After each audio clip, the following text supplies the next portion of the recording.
ಬೆಂಗಳೂರಲ್ಲಿ ದಿನದಿಂದ ದಿನಕ್ಕೆ ರೋಡ್ ರೇಜ್ ಪ್ರಕರಣಗಳನ್ನ ನಾವು ನೋಡ್ತಾನೆ ಇರ್ತೀವಿ. ನಮ್ಮ ಸುತ್ತಮುತ್ತನೇ ಆಗ್ತಾ ಇರುತ್ತೆ. ಇವತ್ತು ಚಾಮರಾಜಪೇಟೆಯಲ್ಲಿರೋ ಕಲಾವಿದರ ಸಂಘದಲ್ಲಿ ಒಂದು ಕಿರುಚಿತ್ರ ನೋಡಿದ್ವಿ. ಅದರ ಹೆಸರು ರೋಡ್ ರೇಜ್. ಇದು ನಮ್ಮ ಕಥೆನೇನಾ ಅನ್ನುವಂಥ ಪ್ರಶ್ನೆ ಪ್ರೇಕ್ಷಕನಿಗೆ ಮೂಡಿದ್ದು ಸಹಜ. ಆ ಪ್ರಶ್ನೆಗೆ ಸವಿಸ್ತಾರವಾಗಿ ಆನ್ಸರ್ ಮಾಡೋದಕ್ಕೆ ಈ ಕಿರುಚಿತ್ರದ ಕ್ರಿಯೇಟಿವ್ ಹೆಡ್ ಆಗಿರೋ ಮನು ಅವರು ನಮ್ಮ ಜೊತೆ ಮಾತಿಗೆ ಸಿಕ್ಕಿದ್ದಾರೆ. ಮಾತಾಡಿಸ್ತಾ ಹೋಗ್ತೀನಿ. ಮನು ಅವರೇ, ಒಂದು ಖುಷಿ ವಿಷಯ ಏನು ಅಂದ್ರೆ, ಒಂದು ಮನರಂಜನೆಯ ಮಾಧ್ಯಮ ಏನೋ ಒಂದು ಸಂದೇಶ ಕೊಡ್ತಾ ಇದೆ ಅಂದ್ರೆ ಅದೊಂದು ನಿಮಗೆ ಇಂಟರ್ನಲ್ ಸ್ಯಾಟಿಸ್ಫ್ಯಾಕ್ಷನ್. ಕಿರುಚಿತ್ರ ಅಂದ್ರೆ ಎಲ್ಲರೂ ಮೂಗ್ ಮುರಿತಾರೆ, ಏನ್ ಮಾಡಿರ್ತಾರೆ ಕಿರುಚಿತ್ರದಲ್ಲಿ ಅಂತ. ಈ ಓವರ್ ಆಲ್ ಕಾನ್ಸೆಪ್ಟು ನಿಮಗೆ ಯಾವಾಗ ಜನರೇಟ್ ಆಯ್ತು? ಹಾನೆಸ್ಟ್ ಆಗಿ ಹೇಳಬೇಕು ಅಂತ ಹೇಳಿದ್ರೆ ರೋಡ್ ರೇಜ್ ಅನ್ನೋದು ನಾವು ಡೈಲಿ ನೋಡ್ತಾ ಇದ್ದೋ. ಸೊ ಡೈಲಿ ನೋಡಬೇಕಾದ್ರೆ ಲೆಟ್ ಮಿ ಓಕೆ ಇದನ್ನ ಜನಗಳಿಗೆ ನಾವು ಪ್ರತಿ ಸರಿ ಜಗಳಾಡೋರ ಹತ್ರ ನಿಂತು ಇಲ್ಲಪ್ಪ ಹಿಂಗೆ ಮಾಡಬೇಡಿ ಅಂತ ಹೇಳೋದಕ್ಕಾಗೋದಿಲ್ಲ. ಅದಕ್ಕೊಂದು ಮಾಧ್ಯಮ ಬೇಕೇ ಬೇಕು. ಸೊ ನಮಗೆ ಗೊತ್ತಿದ್ದ ಮಾಧ್ಯಮ ಅಂತ ಹೇಳಿದ್ರೆ ಖಂಡಿತವಾಗ್ಲೂ ನಮ್ಮ ಚಿತ್ರ ಅಥವಾ ಆಗಲಿ ಕಿರುಚಿತ್ರ ಫಿಲ್ಮ್ ಆಗಲಿ ಯಾವುದಿದೆ.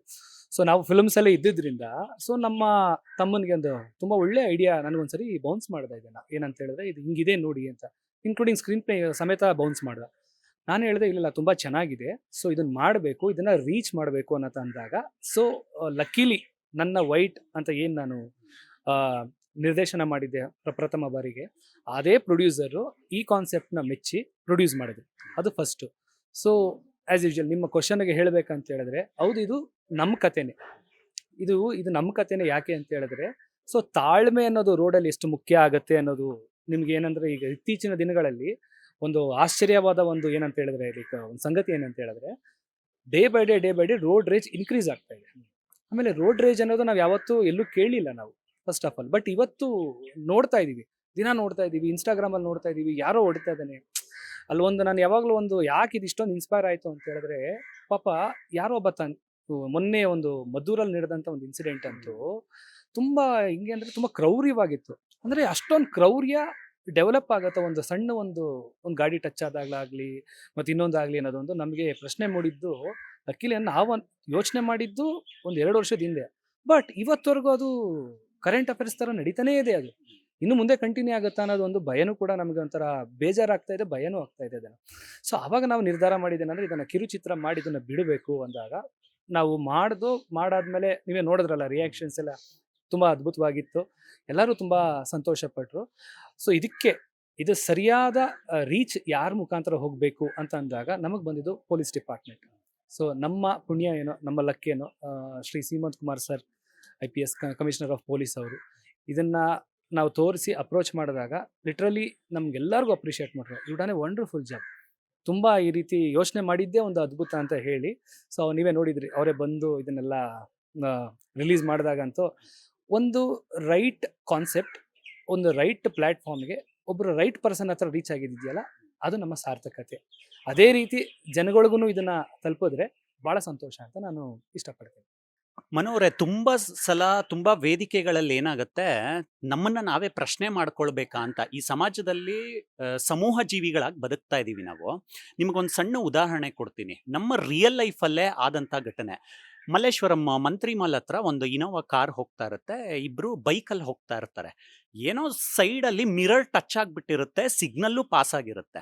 ಅವ್ರನ್ನ ಫಾಲೋ ಮಾಡ್ಕೊಂಡು ಹೋಗಿ ತುಂಬಾ ಅಬ್ಯೂಸಿವ್ ಲ್ಯಾಂಗ್ವೇಜ್ ಅಲ್ಲಿ ಕೆಟ್ಟ ಕೆಟ್ಟ ಮಾತುಗಳಲ್ಲಿ ಬೈತಾರೆ. ಆ ಕಾರಲ್ಲಿ ಇಡೀ ಕುಟುಂಬ ಕೂತಿರುತ್ತೆ. ಅಪ್ಪ ಅಮ್ಮ, ಹೆಂಡತಿ, ಮಕ್ಕಳು, ಹಸ್ಬೆಂಡು ಎಲ್ಲರೂ ಕೂಡ ಇರ್ತಾರೆ. ಎಲ್ಲೋ ಒಂದ್ ಕಡೆ ಇಂಥ ಪ್ರಕರಣಗಳನ್ನೆಲ್ಲ ನೋಡುವಾಗ ನಾವು ಮಾನವ ಪ್ರೀತಿ ಮರೀತಾ ಇದೀವ ಅಂತ. ಅಲ್ಲ, ಖಂಡಿತವಾಗ್ಲೂ ಸತ್ಯ. ನೀವೇನು ಹೇಳ್ತಾ ಇದ್ದೀರಾ, ಮಾನವ ಮರಿತಾ ಇದ್ದೀವ ಅಂದರೆ ಮರೆಯೋ ಹಂತಕ್ಕೆ ಹೋಗ್ತಾ ಇದ್ದೀವಿ, ಕಾಲಿಡ್ತಾ ಇದ್ದೀವಿ ಅಂತ ಮಾತ್ರ ಕಾಣಿಸ್ತಾ ಇದೆ ಖಂಡಿತವಾಗ್ಲೂ.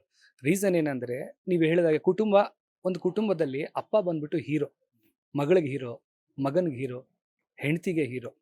ಆ ಹೀರೋಗೆ ಯಾರಾದರೂ ಒಬ್ರು ಕೈ ಮಾಡಿದಾಗ, ಅಬ್ಯೂಸಿವ್ ಲ್ಯಾಂಗ್ವೇಜಲ್ಲಿ ಬೈದಾಗ, ಅಲ್ಲಿ ಹರ್ಟ್ ಆಗ್ತಾ ಇರೋದು ಒಬ್ಬರಲ್ಲ, ಇಡೀ ಕುಟುಂಬ.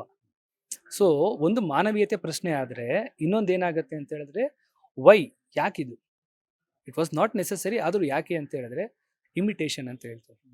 ರೋಡಲ್ಲಿ ಒಬ್ಬ ನೋಡಿ ಗಲಾಟೆ ಮಾಡೋದ್ರಿಂದ 4 ಜನ ನೋಡೋ ಅಟೆನ್ಷನ್ ಸಿಗುತ್ತೆ ಅನ್ನೋದು ಎಷ್ಟೋ ಜನ ಮಾಡ್ತಾ ಇದ್ದಾರೆ. ನಾನು ನೋಡಿರೋದು ಜಿನಿಯನ್ ಆಗಿ ಒಬ್ಬ ನಿಜವಾಗ್ಲೂ ಕಲ್ಚರ್ಡ್ ಆಗಿದ್ದವರು ನಿಜವಾಗ್ಲೂ ಟಚ್ ಆಗಿದ್ರೆ ಸೈಡ್ ಮಾತಾಡಿ ಈಸಿಲಿ ಸಾಲ್ವ್ ಮಾಡ್ಬೋದು ಅಂತ ವಿಚಾರ. ಆದರೆ ಒಬ್ಬರನ್ನ ಕೈ ಎತ್ತಿ ಹೊಡೆಯೋದು, ಕಪಾಳಕ್ಕೆ ಹೊಡೆಯೋದು, ನಾನು ಹೇಳಿದ್ನಲ್ಲ, ಯಾವತ್ತೂ ಯಾರು ಅವ್ರ ಮಗಳ ಮುಂದೆ ದೊಡ್ಡ ಹೀರೋ ಆಗಿರ್ತಾನೆ, ಯಾರೋ ಒಬ್ಬ ಬಂದು ಯಾವುದೋ ಒಂದು ಸಣ್ಣ ಟಚ್ ಮಾಡಿ ಒಂದು ಕಪಾಳ ಹೊಡಿತಾನೆ ಅಂದಾಗ ಅವನ ಮನಸ್ಥಿತಿ ಟ್ರಾಮೆಟಿಕ್ ಮನಸ್ಥಿತಿ ಇದೆಯಲ್ಲ, ಅದು ಪಕ್ಕದ ಮಗನಿಗೆ ಏನಾಗಬೇಕು ಈ ಥರದ ಈ ಥರದ ಸಿನಿಮಾಗಳು ಭಾಳ ಬೇರೆ ಬೇರೆ ಲ್ಯಾಂಗ್ವೇಜಸಲ್ಲಿ ಬಂದು ಈಗ ರೀಸೆಂಟಾಗಿ ಪಾರ್ಕಿಂಗ್ ಅಂತ ಒಂದು ಬಂತು. ಅದು ನ್ಯಾಷನಲ್ ಅವಾರ್ಡ್ ಕೂಡ ವಿನ್ ಆಯಿತು. ವೈ ನ್ಯಾಷನಲ್ ಅವಾರ್ಡ್ ಅಲ್ಲೂ ಕೂಡ ನೋಡಿ, because it is national issue. It is ಖಂಡಿತ ತಪ್ಪು ಅಂತ ಹೇಳ್ತೀವಿ. ಆ ಹೆಜ್ಜೆಗೆ ನಾವು ಹೋಗ್ಬಾರ್ದು ಅನ್ನೋ ಒಂದು ವಿಚಾರಕ್ಕೋಸ್ಕರನೇ ಈ ಕಿರುಚಿತ್ರ ನಮ್ಮ ಕಡೆಯಿಂದ ಮಾಡಿದೀವಿ. ನಾವು ಮೆಸೇಜ್ ಕೊಡೋಷ್ಟು ದೊಡ್ಡವರಲ್ಲ ಅಂತ ಅಂದ್ರೂ, ಆದರೆ this powerful medium. Film is always powerful medium. So ನಮಗೆ ಶಾರ್ಟ್ ಆಗಿ ಹೇಳಿದ್ರಂತೂ ಇವತ್ತು ನಿಮಗೆ ಗೊತ್ತು, ಇವತ್ತು ಮೊದಲು ರೀಲ್ ಕಾಲ ಆಗಿತ್ತು, ಇವತ್ತು ರೀಲ್ಸ್ ಕಾಲ ಆಗಿದೆ. ಸೊ ಒಂದು ಶಾರ್ಟ್ ಆಗಿ ಹೇಳೋದ್ರಿಂದ, ಒಂದು ಶಾರ್ಟ್ ಫಿಲ್ಮ್ ಅಲ್ಲಿ ಹೇಳೋದ್ರಿಂದ ರೀಚ್ ಆಗತ್ತೆ ಅನ್ನೋದೊಂದೇ ಮೂಲ ಉದ್ದೇಶ. ವೈಟ್ಗೆ ಬಿಗ್ ಬಿ ಅಮಿತಾಬ್ ಬಚ್ಚನ್ ಅವರಿಂದ ವಾಯ್ಸ್ ಕೊಡ್ಸಿದ್ರಿ. RRಗೆ ರೋರಿಂಗ್ ಸ್ಟಾರ್ ಶ್ರೀಮುರಳಿ ಅವರು ವಾಯ್ಸ್ ಕೊಡ್ಸಿದ್ದಾರೆ. ನಾವು ಯಾವುದೋ ಒಂದು ಪೋಸ್ಟರು ಟ್ರೈಲರು ರಿಲೀಸ್ ಮಾಡಿಕೊಡಿ ಅಂತ ಸ್ಟಾರ್ ಹತ್ರ ಹೋಗೋವಾಗಲೇ ಇವರು ಕೊಡ್ತಾರಾ ಇಲ್ವಾ ಅನ್ನೋಂಥ ದೈಲಮಾದಲ್ಲೇ ಹೋಗ್ತಾರೆ ಹೊಸ ಟೀಮ್ಗಳು. ನಿಮಗೆ ತುಂಬ ನೆಟ್ವರ್ಕಿಂಗ್ ಇದೆ, ಏನಕ್ಕಂದರೆ ದೊಡ್ಡ ದೊಡ್ಡ ನಿರ್ದೇಶಕರ ಬಳಿ ಸಹಾಯಕ ನಿರ್ದೇಶನ ವಿಭಾಗದಲ್ಲಿ ಕೆಲಸ ಮಾಡಿರೋದ್ರಿಂದ ನೀವು ಕೂಡ ಒಂದು ಇಂಡಿಪೆಂಡೆಂಟ್ ಆಗಿ ಒಬ್ಬ ಸ್ಟಾರ್ಗೆ ಸಿನಿಮಾ ಮಾಡಬೇಕು ಅಂತ ತಯಾರಿ ನಡೆಸ್ಕೊಳ್ತಾ ಇದ್ದೀರಾ ತೆರೆಮರೆಯಲ್ಲಿ. ಹೇಗೆ ಸಾಧ್ಯ ಆಗುತ್ತೆ ಈ ಕನೆಕ್ಷನ್ ಪಾಯಿಂಟ್ಗಳು? ಮೇಜರ್ಲಿ ಇದಕ್ಕೆ ಸಿನಿಮಾ ಅಲ್ಲ, ಕಾನ್ಸೆಪ್ಟ್ ಯಾವತ್ತು ಯಾರಿಗೆ ಆಗಲಿ ಅಪೀಲ್ ಆಗಬೇಕು, ಅದು ಆಡಿಯನ್ಸ್ಗಾಗಲಿ ಸ್ಟಾರ್ಗಾಗಲಿ. ಆಮೇಲೆ ವ್ಯಾಲ್ಯೂ ಅಡಿಷನ್ಸ್, ಯಾವತ್ತು ವ್ಯಾಲ್ಯೂ ಅಡಿಷನ್ಸ್ ಮೇಲೆ ನಾನು ನಂಬ್ತೀನಿ ನಾನು.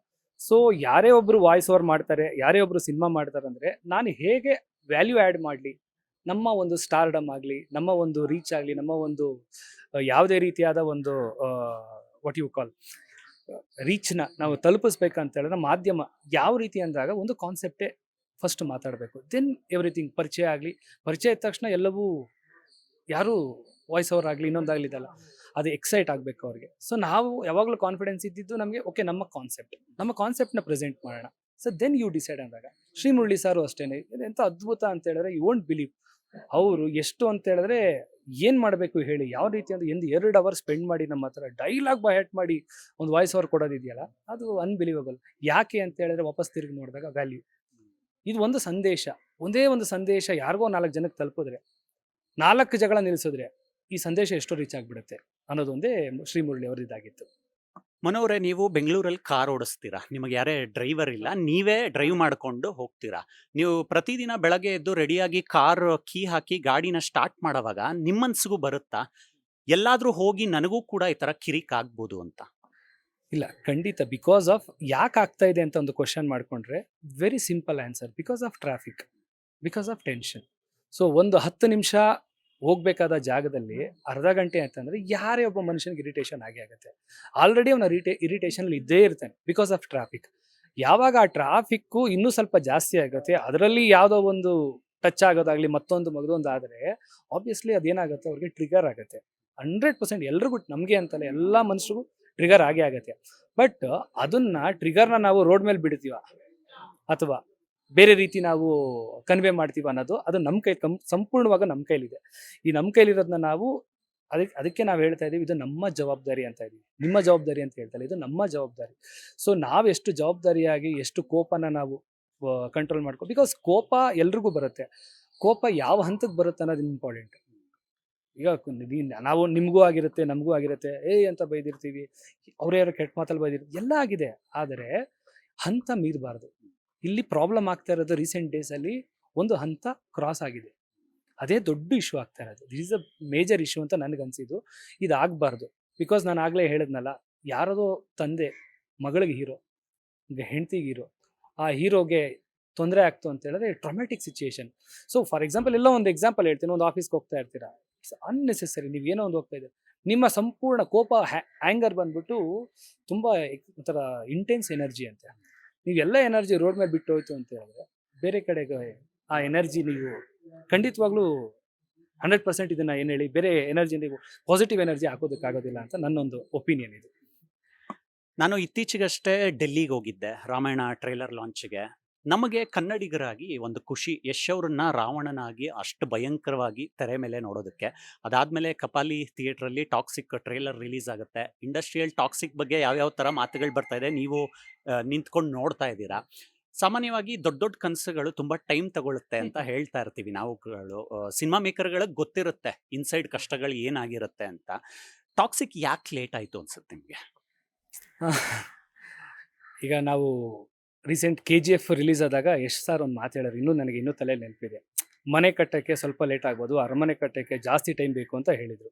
ಅದು ತುಂಬ ಚೆನ್ನಾಗಿ ನೆನಪಿತ್ತು ನನಗೆ. ಬಟ್ ಇವಾಗ ಯಾಕೆ ಅಂದಾಗ ನನಗೂ ನಾನು ಟೀಮಲ್ಲಿ ಕೆಲಸ ಮಾಡಿದ್ರಿಂದ ಎಲ್ಲರೂ ನನಗೆ ಈ ಕ್ವಶನ್ ಬೌನ್ಸ್ ಮಾಡ್ತಾನೆ ಇದ್ರು. ಯಾಕೆ ಪೋಸ್ಟ್‌ಪೋನ್ ಆಯಿತು, ಯಾಕೆ ಆಗ್ತಾ ಇದೆ, ಏನಾಗ್ತಾ ಇದೆ ಅಂತ ಹೇಳಿದಾಗ ಅವ್ರಿಗೊಂದು ಮಾತು ಹೇಳ್ತಾ ಇದ್ದೆ ನಾನು. ನೋಡಿ, ಕೆಲವು ಚಿತ್ರಗಳಿಗೆ ಟೈಮ್ ಬರಲೇಬೇಕು. ಆ ಟೈಮ್ ಬಂದಾಗ ರಿಲೀಸ್ ಆಗುತ್ತೆ. ಆದರೆ ಟಾಕ್ಸಿಕ್ ಅಂತ ಚಿತ್ರಕ್ಕೆ ಟೈಮೇ ಕಾಯಬೇಕು ಅಂತ ಹೇಳ್ತಿದ್ದೆ. ಸೊ ಇದು ಯಾಕೆ ಹೇಳ್ತಾ ಇದೆ ಅಂದರೆ, ಇವತ್ತು ಟೈಮ್ ಕಾಯಿತು, ಟೈಮು ಫಿಕ್ಸ್ ಆಯಿತು, 26ಕ್ಕೆ ರಿಲೀಸ್ ಆಗ್ತಾ ಇದೆ. ಇದು ನಮ್ಮ ಹೆಮ್ಮೆ. ನಮ್ಮ ಹೆಮ್ಮೆ ಅಂದರೆ ಯಾವ ಮಟ್ಟದ ಹೆಮ್ಮೆ ಅಂತ ಹೇಳಿದ್ರೆ, ನಾವದು ಹೇಳ್ಕೊಳಕ್ಕಾಗಲ್ಲ. ಹೇಳ್ತಾ ಹೋದ್ರೆ ಒಂದು 1 ಅವರ್ ಬೇಕು, ಆ ಮಟ್ಟದಂಥ ಒಂದು ಹೆಮ್ಮೆ. ಆ ಜಾಗದಲ್ಲಿ ನನಗೊಂದು ಸಣ್ಣದೊಂದು ಕೆಲಸ ಸಿಕ್ಕಿದ್ದು, ಆ ಕೆಲಸದ ಮುಖಾಂತರ ನಾನು ಒಂದು ಎಕ್ಸ್‌ಪ್ರೆಸ್ ಮಾಡ್ತಾ ಇರೋದು ರೀತಿ ಇದೆಯಲ್ಲ, ನಂಗೆ ತುಂಬ ಸಂತೋಷ ಆಯಿತು. ಸೊ ಟಾಕ್ಸಿಕ್ ಅನ್ನೋದು 100% ನಮ್ಮ ಹೆಮ್ಮೆ ಅನ್ನೋದು ಬಿಟ್ಟರೆ ಬೇರೆ ಇನ್ನೊಂದು ಹೇಳಲಿಕ್ಕೆ ಅದೇ ನಾನು ಹೇಳಿದ್ನಲ್ಲ, ಟೈಮ್ ಅನ್ನೋದು ಇದೆಯಲ್ಲ, ಟೈಮ್ ಟಾಕ್ಸಿಕ್ ಅನ್ನೋ ಚಿತ್ರಕ್ಕೆ ಟೈಮೇ ಕಾಯಬೇಕು. ಅದಂತೂ ಸತ್ಯ. ಕೆಲಸದ ಮೂಲಕ ಉತ್ತರ ಕೊಡೋದು ಯಶ್ ಅವ್ರಿಗೆ ಅವಾಗಿಂದ ಬಂದ ಬಳುವಳಿ ಅಂತ ಅನ್ಕೊಳ್ಳೋಣ. ಮಾತಿಗಿಂತ ಕೆಲಸ ಮಾಡಿ ತೋರ್ಸೋಣ ಅಂತ. ಟಾಕ್ಸಿಕ್ ಟ್ರೇಲರ್ ರಿಲೀಸ್ ಆದ್ಮೇಲೂ ಪರಾವಿರೋಧ ಚರ್ಚೆಗಳಾಗ್ತಾ ಇದೆ. ಕಂಟೆಂಟ್ ಹೇಗಿರ್ಬೋದು, ಸಿನಿಮಾ ಹೇಗಿರ್ಬೋದು ಅಂತೆಲ್ಲ ಬರ್ತಾ ಇದೆ. ನೀವು ಶೂಟಿಂಗ್ ಪ್ರೋಸೆಸ್ ಅಲ್ಲಿ, ಪೋಸ್ಟ್ ಪ್ರೊಡಕ್ಷನ್ ಪ್ರೋಸೆಸ್ ಅಲ್ಲಿ ನೀವು ನಿರ್ದೇಶಕರಾಗಿ ನೀವು ಕೂಡ ಗಮನಿಸ್ತಾ ಇರ್ತೀರಾ, ಕಲಿತಾ ಇರ್ತೀರಾ. ಯಶ್ ಅವರಿಂದ ನೀವು ಬೋರೋ ಮಾಡ್ಕೊಳ್ಳೋ ಅಂತ ಮೂಲ ಕ್ವಾಲಿಟಿಗಳೇನು? ತುಂಬ ಅದ್ಭುತವಾದ ಕ್ವಶನ್. ನಾವು ಯಶ್ ಅವ್ರ ಹತ್ರ ಕನೆಕ್ಟ್ ಆಗ್ತೀವಿ ಅಂದರೆ ಫಸ್ಟ್ ನಾವು ಕದಿಬೇಕಾಗಿರೋದೇ ಅವರ ಕ್ವಾಲಿಟಿ. ಮೇಜರ್ ಕ್ವಾಲಿಟಿ ಏನಂತ ಹೇಳಿದ್ರೆ ಫೋಕಸ್ ಮತ್ತು ಗುರಿ. For example, once it is fixed ಅಂತ ಹೇಳಿದ್ರೆ ಅದಕ್ಕೆ ಸ್ಪೆಂಡ್ ಮಾಡುವಂಥ ಒಂದು ಎನರ್ಜಿ ಇದೆಯಲ್ಲ, ಇದು ನಾನು ತುಂಬ ನೋಡಿದೆ. ಎಲ್ಲದಕ್ಕಿಂತ ಹೆಚ್ಚಾಗಿ ನಾನು ಹೇಳ್ತಾ ಇರೋದು, ಯಶ್ ಸರ್ನ ನಾವು ಗಮನಿಸ್ತಿದ್ದೀವಿ ಏನಂದರೆ, ನಾವು ಶೂಟಿಂಗಲ್ಲಿ ಕಾರ್ ಬರೋ ತನಕ ಅಷ್ಟೇ ಅವರು ಸ್ಟಾರ್. ಕಾರಿಂದ ಅವರೊಂದು ಜಾಕೆಟ್ ಇಳಿದ್ಬಿಟ್ಟು ಬಂದರೆ ನಮ್ಮ ಜೊತೆ ಅವ್ರು ಸೇರ್ಕೊಬಿಡೋರು. ಸೇರ್ಕೊಂಡಾಗ ನಮಗೆ ಡಿಫ್ರೆನ್ಸೇ ಗೊತ್ತಾಗ್ತಾ ಇರಲಿಲ್ಲ. ಅವರು ಎಷ್ಟು ಅಂತ ಅದನ್ನು ನಾವು ಬಿಡ್ತಾನೆ ಇರಲಿಲ್ಲ ಅವರು. ನಾನು ಯಾಕಿಷ್ಟು ತುಂಬ ಖುಷಿಯಿಂದ ಹೇಳ್ತೀನಿ ಅಂದರೆ, ಅವರೇ ನನಗೆ ಇಂಟರ್ವ್ಯೂ ಮಾಡಿ ತಗೊಂಡಿದ್ದು ಅಸಿಸ್ಟೆಂಟ್ ಡೈರೆಕ್ಟ್ರಿಗೆ. ಅಂದರೆ ಅಲ್ಲಿ ಕನ್ನಡದ ಒಬ್ಬರು ಬೇಕು ಅಂತ ಹೇಳಿದಾಗ ನಾನು ಅಸೋಸಿಯೇಟ್ ಆಗಿ ತಗೊಂಡಿದ್ದು ಅವರೇ. 1 ಅವರ್ ಇಂಟರ್ವ್ಯೂ ಮಾಡಿದ್ರು, ನನ್ನ ಸಿನಿಮಾ ನಾಲೆಜ್ ಏನು ಅಂತ. ಬಿಕಾಸ್ ಅಲ್ಲಿ ಕಲಿಯೋಂಥ ವಿಚಾರ ಅಷ್ಟಿತ್ತು, ಅಲ್ಲಿಗೆ ಬೇಕಾದಂಥ ಒಂದು ಕೇಪಬಿಲಿಟಿ ಬೇರೆ ಇತ್ತು. ಅದಕ್ಕೆ ಅವರು ನನಗೆ ಇಂಟರ್ವ್ಯೂ ಮಾಡಿ ತಗೊಂಡಾಗ ಒಂದು ನಾನು ಗಮನಿಸಿದ್ದೇನೆ ಅಂದರೆ, ಎಸ್ ಸರ್ ಅಲ್ಲಿ ಪ್ಯೂರ್ಲಿ ಡೆಡಿಕೇಶನ್. ನೀವು ಒನ್ಸ್ ಒಂದು ಆಳಕ್ಕೆ ಇಳಿದ ಮೇಲೆ ಅಕ್ಕಪಕ್ಕ ಎಷ್ಟೇ ನಾಯ್ಸ್ ಬಂದ್ರೂ ಅದನ್ನು, ಮೊನ್ನೆನೂ ಕೂಡ ಒಂದು ಅದರಲ್ಲಿ ಹೇಳಿದ್ದಾರೆ, ಯಾರು ಬೇಕಾದ್ರೆ ಏನು ಬೇಕಾದ್ರೂ ಹೇಳ್ಬೋದು. ಆದರೆ ಒನ್ಸ್ ನಾವು ಆ ನಿರ್ಧಾರ ತಗೊಂಡಾಗ, ಆ ನಿರ್ಧಾರದ ಮೇಲೆ ನಾವು ಎಷ್ಟು ಗಟ್ಟಿಯಾಗಿ ನಿಲ್ತೀವಿ ಅನ್ನೋದು ಇದೆಯಲ್ಲ, ಆ ಕ್ವಾಲಿಟಿ ನಾನು ಖಂಡಿತ ಬರೋ ಮಾಡ್ತೀನಿ. ಎಲ್ಲದಕ್ಕಿಂತ ಹೆಚ್ಚಾಗಿ ನಾನು ಬರೋ ಮಾಡಬೇಕಾಗಿರೋ ವಿಚಾರ ಏನಂತ ಹೇಳಿದ್ರೆ, ಎಲ್ಲರೂ ಹೆಂಗೆ ಅಂತ ಹೇಳಿದ್ರೆ ಒಂದು ಆ್ಯಂಗಲಲ್ಲಿ ನೋಡ್ತಾ ಇರ್ತಾರೆ, ಆದರೆ ಸರ್ ಮಾತ್ರ ಇನ್ನೊಂದು ಆ್ಯಂಗಲಲ್ಲಿ ನೋಡ್ತಾ ಇರ್ತಾರೆ. ಅದು ನಾನು ಪರ್ಸ್ನಲಿ ನೋಡಿದ್ದೀನಿ. ಇಟ್ ಈಸ್ ನಾನು what I mean, it is positivity. Suppose ಏನೋ ಅಂದಾಗ್ತಾ ಇದೆ, ಸಪೋಸ್ ಯಾರು ಅಂತ ಹೇಳಿದ್ರೆ, ಈಗ ಒಂದು ಎಕ್ಸಾಂಪಲ್ ಇದೆಯಲ್ಲ, ಅರ್ಧ ಗ್ಲಾಸಲ್ಲಿ ನೀರಿದೆಯಾ ಅಥವಾ ಖಾಲಿ ಇದೆಯಾ ಅಂತ ಹೇಳಿದ್ರೆ ಅವ್ನ ಆ್ಯಟಿಟ್ಯೂಡ್ ಗೊತ್ತಾಗುತ್ತೆ ಅಂತ ಹೇಳ್ತಾರೆ. ಎಸ್ ಆರ್ದಲ್ಲಿ ನಾವು ಗಮನಿಸಬೇಕಾಗಿರೋದು ಯಶ್ ಅವ್ರ ಹತ್ರ ಒಂದೇ ಏನಂತ ಹೇಳಿದ್ರೆ, ನಾನು ಹಿಂಗೆ ಹೋಗ್ಬೇಕು ಅಂತ ಇದ್ದೀನಿ, ನಾನು ಅದನ್ನು ಮಾತ್ರ ನೋಡ್ತಾ ಇದ್ದೀನಿ, ಬೇರೆ ಏನು ನೋಡ್ತಾ ಇಲ್ಲ. ನಾನು ನೆಗೆಟಿವಿಟಿ ಕೇಳಿಸ್ಕೋತಾ ಇಲ್ಲ, ನೆಗೆಟಿವಿಟಿ ನೋಡ್ತಾ ಇಲ್ಲ, ನಾನು ಪಾಸಿಟಿವಿಟಿ ನೋಡ್ತಾ ಇದ್ದೀನಿ, ನಾನು ಪಾಸಿಟಿವಿಟಿ ಹತ್ರ ಮಾತ್ರ ಹೋಗ್ತೀನಿ. ಈ ಕ್ವಾಲಿಟಿನ ನಾವೆಲ್ಲರೂ ಕಲ್ತ್ಕೋಬೇಕು ಅಂತ ನಾನು ಹೇಳ್ತೀನಿ. ನನ್ನ ಜೀವನದಲ್ಲಿ ಅದನ್ನು ಅಡಾಪ್ಟ್ ಮಾಡೋದಕ್ಕೆ ಪ್ರತಿದಿನ ಪ್ರಯತ್ನ ಮಾಡ್ತಾ ಇದ್ದೀನಿ. I think one day succeed ಆಗ್ತೀನಿ. ಓಕೆ ಮನು ಅವರೇ, ಕೊನೆಯದಾಗಿ ಕಿರುಚಿತ್ರವನ್ನ ನೋಡಿದೀವಿ. ರಿಲೀಸ್ ಆದ್ಮೇಲೆ ಒಂದಷ್ಟು ಒಳ್ಳೆ ಮಾತುಗಳು ಬರ್ತಾ ಇದೆ. ನಾವೆಲ್ಲರೂ ಕೂಡ ಈ ಸಂದರ್ಭದಲ್ಲಿ ತಾಳ್ಮೆ ಕಾಪಾಡ್ಕೊಳ್ಳೋದು ಮುಖ್ಯ ಅನ್ನೋಂಥ ಒಂದು ಮೂಲ ಸಂದೇಶ ಕೂಡ ಇದೆ. ಹೇಗೆ ಈ ಒಂದು ಕಂಟೆಂಟು, ಶಾರ್ಟ್ ಫಿಲಮ್ಮು ಆಡಿಯನ್ಸ್ಗೆ ರೀಚ್ ಆಗ್ಬೋದು? ಇದರಿಂದ ಕಲಿಯೋದಕ್ಕೆ ನೀವು ಕೊಡೋಂತಹ ಔಟ್ಪುಟ್ ಪಾಯಿಂಟ್ಗಳೇನು ಆಡಿಯನ್ಸ್ಗೆ? ಫಸ್ಟ್ ಒಂದೇನಂತ ಹೇಳಿದ್ರೆ, ನಾವು ಮೆಸೇಜಲ್ಲಿ ಹೇಳ್ದಂಗೆ, ಸೊ ನಾವು ಯಾವತ್ತೂ ದೇಶಕ್ಕೆ ನಿಲ್ಲಬೇಕು, ದ್ವೇಷಕ್ಕಲ್ಲ. ಯಾವತ್ತೂ ದೇಶಕ್ಕೆ ನಿಲ್ಲಬೇಕು. ಅಂದರೆ ನಾವೇನಾದರೂ ನಿಂತ್ಕೋಬೇಕು ಅಂತ ಹೇಳಿದ್ರೆ ಫಾರ್ ಪಾಸಿಟಿವಿಟಿ, ಆದರೆ ಜಗಳಕ್ಕಲ್ಲ. ಸೊ ಅದಕ್ಕೆ ನಾವು ಈ ಸಂದೇಶನ ಅಷ್ಟು ಕ್ಲಿಯರಾಗಿ ಹೇಳಿದ್ದು, ಯಾವುದಕ್ಕೆ ನಿಲ್ಲಬೇಕು ನಾವು ಅಂತ. ಆಮೇಲೆ ಯಾವುದನ್ನು ತಡ್ಕೋಬೇಕು, ಯಾವುದನ್ನು ತಡಿಬಾರ್ದು. ಸೊ ಕೋಪನ ತಡಿಬೇಕು, ಯಾವ ಟೈಮಲ್ಲಿ ಯಾವ ಸಮಯದಲ್ಲಿ ತಡಿಬೇಕು ಅನ್ನೋದು ತುಂಬ ಇಂಪಾರ್ಟೆಂಟ್. ಕೋಪ ಅನ್ನೋದು ಇದೆಯಲ್ಲ, ಈ ಒಂದು ಸ್ಟ್ರಾಂಗ್ ಎಮೋಷನ್ ಇದೆಯಲ್ಲ, ಆ ಕೋಪ ಅನ್ನೋದು ಒಳ್ಳೆ ಕೋಪ, ಕೆಟ್ಟ ಕೋಪ ಅಂತ ನಾನು ಕೆಟ್ಟ ಕೋಪ ಬರ್ಸ್ಬೇಡ ಅಂತ ಹೇಳ್ತಾರೆ. ರೀಸನ್ ಏನಂದರೆ, ಕೆಟ್ಟ ಕೋಪ ಬರೀ ಕೆಟ್ಟ ನಿರ್ಧಾರಗಳಿಗೆ ದಾರಿ ಆಗುತ್ತೆ, ಕೆಟ್ಟ ಕಾನ್ಸಿಕ್ವೆನ್ಸಸ್ಗಳಿಗೆ ದಾರಿ ಆಗುತ್ತೆ. ಒಳ್ಳೆ ಕೋಪ ಒಳ್ಳೆ ನಿರ್ಧಾರಕ್ಕೆ ನಾಂದಿ ಆಡುತ್ತೆ, ಒಳ್ಳೆ ಕಾನ್ಸಿಕ್ವೆನ್ಸಸ್ ಆಗುತ್ತೆ. ಒಬ್ಬನ ಕೋಪ ಬರ್ಸಿ, ನೀನು ಓದಲ್ಲ ಕಣೋ ಅಂತೇಳಿ ನಾನು ತೋರಿಸ್ತೀನಿ ಅಂದರೆ ರ್ಯಾಂಕ್ ಬಂದರೆ ಅದು ಪಾಸಿಟಿವ್ ಇದೆ. ಒಬ್ಬನಿಗೆ ಇಲ್ಲ, ನನಗೆ ಬೇರೆ ನೆಗೆಟಿವ್ ಆಗಿ ಹೇಳಿ ಬೇರೆ ಕಾನ್ಸಿಕ್ವೆನ್ಸ್ನ ಫೇಸ್ ಮಾಡುತ್ತೆ. ಸೊ ಇಷ್ಟು ಮಾತ್ರ ಹೇಳಕ್ಕೆ ಬರ್ತೀನಿ. ರೋಡಲ್ಲೂ ಅಷ್ಟೇ, ನಾವು ನೆಗೆಟಿವ್ ಕಾನ್ಸಿಕ್ವೆನ್ಸಸ್ನ ಫೇಸ್ ಮಾಡೋದು. ನಾನು ಹೇಳ್ತಿರೋದು it is not about the anger, it about the consequence. ಕೋಪದಲ್ಲಿ ಒಬ್ಬ ಹೆಲ್ಮೆಟಿಂದ ಒಂದು ಗ್ಲಾಸ್ ಹೊಡೆಯೋದಾಗ್ಲಿ, ಕೋಪದಲ್ಲಿ ಒಬ್ಬರಿಗೆ ಕಪಾಳಕ್ಕೆ ಹೊಡೆಯೋದಾಗ್ಲಿ ಒಂದು ಆದರೆ ಅದ್ರ ಕಾನ್ಸಿಕ್ವೆನ್ಸಸ್ ಇದೆಯಲ್ಲ, ಫೇಸ್ ಮಾಡೋರು ನೀವೇ. ದಿನಗಟ್ಲೆ ವರ್ಷಾನ್ಗಟ್ಲೆ ನಾನು ರೀಸೆಂಟಾಗಿ ಕೇಳಿದ ಪ್ರಕಾರ ಏನಂದರೆ, ಎಷ್ಟೋ ಜನ ರೋಡ್ ರೇಜ್ ಮಾಡಿದವ್ರಿಗೆ ರೌಡಿ ಶೀಟರ್ನೆಲ್ಲ ಓಪನ್ ಮಾಡಿದಾರಂತೆ. ರೌಡಿ ಶೀಟರ್ ಓಪನ್ ಮಾಡಿದಾರಂತೆ. ಜಸ್ಟ್ ಅದು ಯಾರು ಅವ್ನಿಗೆ ಯಾರು ಸಂಬಂಧನೂ ಅಲ್ಲ, ಅವ್ನಿಗೆ ಯಾರು ಫ್ರೆಂಡೂ ಅಲ್ಲ, ಯಾವುದೇ ಥರ ದ್ವೇಷನೂ ಇಲ್ಲ. ಜಸ್ಟ್ ಅದು ಆ್ಯಂಗರ್ನ ಬೇರೆ ರೀತಿ ಪ್ರೆಸೆಂಟ್ ಮಾಡೋದ್ರಿಂದ ಈ ರೀತಿ ಆಗುತ್ತೆ ಅಂತ ನಾನು ಹೇಳ್ತೀನಿ. ಸೊ ಎಲ್ಲರೂ ಫಸ್ಟು ಸೇಫಾಗಿ ಡ್ರೈವ್ ಮಾಡಬೇಕು. 100% ಈ ಟ್ರಾಫಿಕ್ ಇನ್ನೂ 10 ಪಟ್ಟು ಜಾಸ್ತಿ ಆಗುತ್ತೆ. ಅದಕ್ಕೆ ನಿಮಗೆ ಗೊತ್ತು, ಸರ್ಕಾರ ಎಲ್ಲ ಥರದ ರೋಡ್ ಎಲ್ಲ ಥರದ ಮಾಡಿದ್ರು ಅದು ನಡೀತಾನೆ ಇರುತ್ತೆ. ಆದರೆ ನಾವು ಅದನ್ನೆಲ್ಲ ಮೀರಿ ದಾಟಬೇಕಾಗಿರೋದು ಏನು ಅಂತ ಹೇಳಿದ್ರೆ ತಾಳ್ಮೆ. ಈ ಟ್ರಾಫಿಕಲ್ಲಿ ಎಲ್ರಿಗೂ ಕೋಪ ಬರುತ್ತೆ, ಎಲ್ರಿಗೂ ಬೈಬೇಕು ಅನ್ಸುತ್ತೆ, ಎಲ್ರಿಗೂ ಸಿಟ್ಟು ಬರುತ್ತೆ. ಅದನ್ನು ನಮ್ಮ ಒಳಗಡೆ ನಾವು ಕೋಪ ಬಂದರೆ ಫಸ್ಟ್ ನಮಗೆ ಬರುತ್ತೆ. ಅದನ್ನು ಆಪೋಸಿಟ್ ಬದಲು ಈ ಕೋಪನ ನಾನು ರಿಯಾಕ್ಟ್ ಮಾಡಬೇಕಾ ಬೇಡವಾ ಅಂತ ಒಂದು ಸಣ್ಣ ಕಾನ್ಷಿಯಸ್ನೆಸ್ಸು, ನಾನು ರಿಯಾಕ್ಟ್ ಮಾಡಲಾ ಬೇಡವಾ ಅನ್ನೋದು ಅಂತ ಆದರೆ ಎಷ್ಟೋ ಕೇಸ್ಗಳು ಸಾಲ್ವ್ ಆಗುತ್ತೆ. ಕೋಪ ಅಂತ ಹೋಗೋದಕ್ಕೂ, ಸೊ ನಾರ್ಮಲ್ ಆಗಿ ನಾನು ರಿಯಾಕ್ಟ್ ಮಾಡಬೇಕಾ ಬೇಡವಾ ಅನ್ನೋದಕ್ಕೂ ಈ ಕಾನ್ಷಿಯಸ್ ಸಣ್ಣದು ಒಂದು 3 ಸೆಕೆಂಡ್ಸ್ ಗ್ಯಾಪ್, ನಾನು ಹೋಗಿ ಹಿಂಗೆ ಹೊಡಿಲ್ಲ ಬೇಡವಾ ಅನ್ನೋದು ಒಂದು 3 ಸೆಕೆಂಡ್ ಯೋಚನೆ ಮಾಡಿದ್ರೆ ಆ ಕೋಪ ವಾಪಸ್ ಹೋಗುತ್ತೆ ಅಂತ ಇಷ್ಟಪಡ್ತೀನಿ. ಅದೇನೇ ಈ ಚಿತ್ರದ ಸಂದೇಶ. ಉದ್ದೇಶ ಚೆನ್ನಾಗಿದೆ. ಕಿರುಚಿತ್ರಕ್ಕೆ ಜಯ ಸಿಗ್ಲಿ. ಆದಷ್ಟು ಬೇಗ ಈ ರೋಡ್ ರೇಜ್ ದ್ವೇಷಗಳೆಲ್ಲವೂ ಕೂಡ ಕೊನೆಗೊಳ್ಳಿ. Thank you so much for your time. Thank you. ಇವಿಷ್ಟು ಕೂಡ ಕ್ರಿಯೇಟಿವ್ ಹೆಡ್ ಆಗಿರುವಂಥ ಮನು ಅವರ ಮಾತುಗಳು. ಕ್ಯಾಮ್ರಾ ಪರ್ಸನ್ ಧನು ಜೊತೆ ಮಾವಳಿ ಕಾರ್ತಿಕ್, ಕರ್ನಾಟಕ ನ್ಯೂಸ್ ಬೀಟ್.